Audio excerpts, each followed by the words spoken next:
health, housing, dignified work, education, food, social security, and a healthy environment. These are the promises we've made to each other.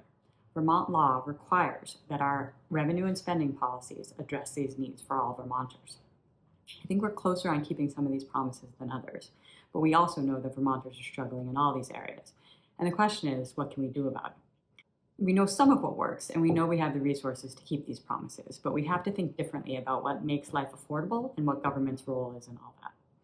So my goal is to talk a little bit about how Vermonters are doing from an economic perspective, and a little bit about the state budget, how we raise the money and how we spend the money, and then think about how maybe we can do better at keeping these promises going forward.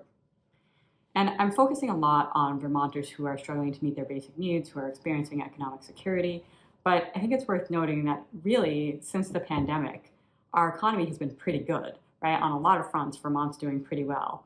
Not just, the US as a whole is doing well, but Vermont specifically is doing pretty well. In fact, between 2022 and 2023, we had the highest growth in median household income. Doesn't mean everybody's sharing in it, but it is a good sign that things are going well. Some of that is because there was a little dip actually in 2022. This chart is adjusted for inflation, but it does tell us something about what's going on. The second big indicator, sort of classic economic indicator that we look at, is unemployment. And we've had low unemployment for years now. Except for that sort of blip during the early months of the pandemic, we've been pretty steadily low in unemployment, and definitely one of the lowest in the country. And it's not just by sort of the classic measure of unemployment, which really looks at people who are unemployed but looking and still sort of actively looking for work, but even by that bigger gray measure, which includes people that are unemployed and have given up looking for work, and also includes people who are considered underemployed, meaning that they wish that they were working more hours than they are. And then the third indicator, I think that's probably a good sign about how our economy is doing generally, is that there's been wage growth. And it's actually been stronger at the lower end of the wage scale. So we're really seeing a little bit of growth on that end, and that's after adjusting for inflation, right? So the buying power of lower wage workers is going up. But we also know that there's a lot of areas of real stress for Vermonters from an economic perspective. And some of that, and there's been ongoing underfunding of a lot of state programs that help with some of these things and make life more affordable for Vermonters. So, and some of that is because we also saw during the pandemic, there was a lot of direct aid to people. So there were stimulus payments, there was increased unemployment, but there was also assistance for food and housing and lots of different ways. And now that's gone, but the needs haven't really gone away. So we know that a lot of people are worse off than they were sort of during the pandemic. And one of the ways that public assets looks at how Vermonters are doing is really using the state's own measure. So every 2 years, the state puts out this report that estimates the cost of what it takes to afford your basic needs in the state of Vermont, whether you're a single adult or a family of four or an adult with kids. It looks at a bunch of different family types and assesses what it takes. And just to be clear, that's much higher than the poverty threshold, in some cases 3 to 4 times as much, right? So even though a lot of our programs are based on the poverty threshold or some multiple, that basic needs threshold is even higher. And that's what it really looks like to make life affordable for Vermonters. And what we found in 2023 was that more than half of single adults, whether they had kids or not, were struggling to make ends meet. And it was obviously even worse if you were responsible for kids. And even many two-earner households were falling short. So it's both a wage problem and a cost problem. One of the biggest areas on the cost side of concern is housing. I know a lot of people have been hearing stories of vulnerable Vermonters losing shelter, and we know that the rate of homelessness has increased more than double what it was pre-pandemic. Some of that is probably more people being counted, but there's definitely a big uptick. And so, and just to be clear, this chart is in January when there is seasonal shelter available, and it doesn't reflect what's been happening during the summer and fall months when there's not seasonal shelter available. But we also know that more and more Vermonters across the income spectrum are struggling with unaffordable housing, meaning that they're paying more than 30% of their household income in housing costs. So whether renting or buying, we're seeing that really grow. So the cost of housing has been a big issue for Vermonters across the income spectrum. In addition, we've seen food prices all over the place with the inflation consequences of the pandemic. And even though that's come down a little bit, there's still some pockets where those costs are really squeezing people. Then on the wage side, despite that sort of recent growth at the low end, that's after sort of decades of stagnation at the low end of the wage scale. So, and as long as we've been looking at this for Vermont, there's been this mismatch between prices and wages. And really our prices in Vermont are pretty average. That includes sort of the cost of most things, right? They're pretty average compared to the national average, but wages are low. So it's always this mismatch, and it's more on the wage side. You know, we usually come in about 80 to 85% of the national average on wages. Now, acknowledging that this is a statewide average and that there are parts of Vermont where prices are high, particularly like the cost of housing in Chittenden County, for example, is one place where there's sort of this higher pocket. But on average across the state, prices are pretty close to the national average and wages are what's low, and that's causing a lot of the challenge. And of course, there's a racial component to all of these things. Again, as long as we've had data, we know that Vermonters of color are more likely to be in poverty, particularly Black Vermonters, and have lower rates of property ownership, home ownership, and that the wealth gap is growing. The racial disparity in the wealth gap is growing. So I want to shift to talking about the state budget a little bit and how we spend our money and how we raise it, because I think this will help us see where we can really make targeted investments to improve economic security for a lot of Vermonters. So the total budget in FY25 is about $8.6 billion, which includes about $3 billion, a little over $3 billion in federal dollars and about $5.5 billion in state dollars. And if you look at this chart, you can sort of see the pandemic bump. That green is really where the COVID money came in, but you also see that since that pandemic money went away, there's still a bigger amount of federal money, and the state dollars have ticked up a bit. And a lot of that is because of sort of the economic activity that was driven by a lot of the COVID relief.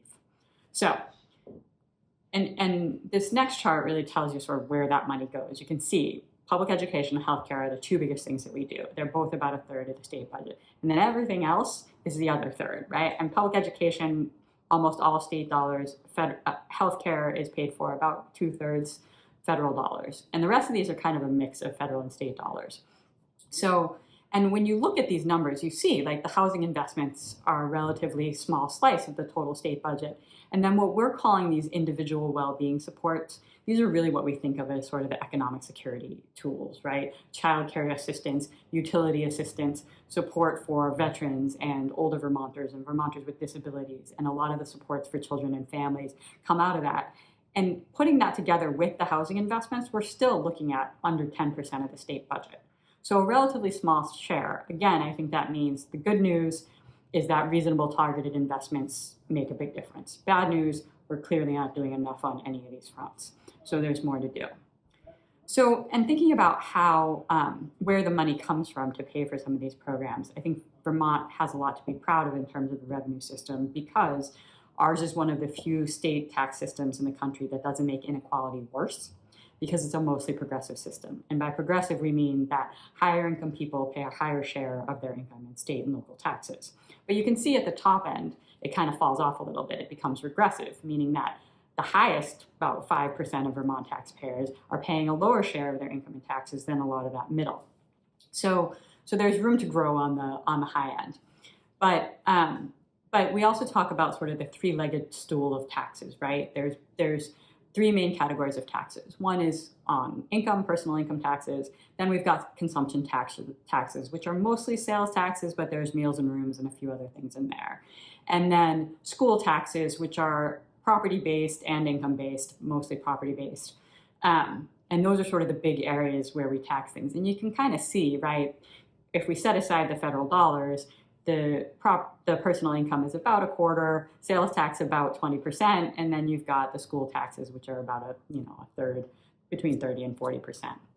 So again, this is sort of where the money's coming from. And then we like to kind of put these two charts together so that you can see both sides, right? It kind of looks like spaghetti where the lines are connecting from one side to the other, and we're really thinking, and I think, you don't have to follow every line. The goal is to really understand sort of the relative size of each of these things and what the part that they play in the state budget is. So hopefully that's helpful. The last point that I want to make is that we know we have the resources to make these targeted investments. And the reasons that we know that we have the resources to do that is, the first thing, which we pointed out before, is that the system is still regressive at the top, right? Meaning our highest income Vermonters are paying lower than a lot of the middle class. So So that's one piece. The second piece is that we know at the federal level, federal tax policy has sort of been going in the opposite direction, which is that federal tax breaks for the last 50 years have disproportionately benefited the top 1%, the top 20%, and this is really looking at the last 20 years, and about 2/3 of all tax cuts have gone to the top 20%. And just to put that in perspective, to the tune of $100 million a year for the top 1%. So we're talking about real money that's coming from the federal tax cuts that isn't getting made up anywhere else. And then the third piece of evidence that shows that we have the resources is we know both wealth and income inequality keep increasing. And they're increasing faster in Vermont than a lot of states. If you look at this chart, this looks at the last 100 years. And what it really shows is that for 50 years, income inequality was decreasing. And then for the last 50 years, it's been increasing. So we know that that wealth gap is getting wider too, because wealth compounds and makes that gap harder, because we're not currently taxing wealth, and that is a piece that we need to look at too. So that increasing inequality tells us we have the resources, and also tells us that our revenue system isn't keeping up with where the money is. So that's what tells us that we have the resources to do these investments. And I just want to acknowledge that, there's a real difference in how we think about some of these promises that we're trying to keep. With things like public education, we go all in. All kids have access to it. With our roads and our parks, everybody can use them. We don't fight over which roads to fix. Well, maybe we do. But we mostly, we have a system for taking care of all the roads, and we have a public education system that serves all kids. But when it comes to some of these other promises, like housing and food, we kind of approach them like we should be doing the bare minimum, giving people just enough to survive, if that, right? And we design these policies based on keeping people out of the system, out of fear that we're giving people too much or that we're giving it to the wrong people, right? And we put all these limits on it. Sometimes they're tied to these kind of individual eligibility criteria, but sometimes they're tied to how much we want to spend on a program. We just cap it and then you get whatever you get. Or sometimes we just don't adjust some of these programs for inflation so that they do less than they were originally intended to do, and stop helping the people that they were originally intended to help. So I think that I think that we can do a lot better by designing policies that don't have these kind of cliffs and cutoffs, but are designed to make sure that we meet the needs of everybody who has needs, right? And I think that keeping all of these promises for real really requires sort of more inclusive thinking about our policy design and how we do that.